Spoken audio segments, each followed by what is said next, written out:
Hello নানি, আমি already গ্রামে চলে এসেছি। এইমাত্র বাস থেকে নেমে একটা অটো নিলাম।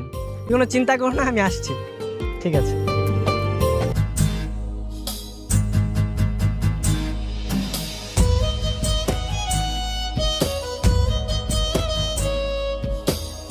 আমার কাছে তো এখন টাকা নেই।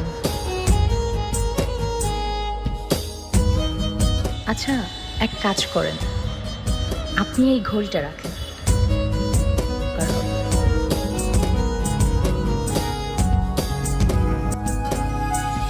এইটা বিক্রি করে কিছু টাকা পেলে আপনার উপকার হবে। এই মামা চলেন, অটো ছাইড়ে দেবো। মামা একটা মিনিট দাঁড়ান, একটু আসছি।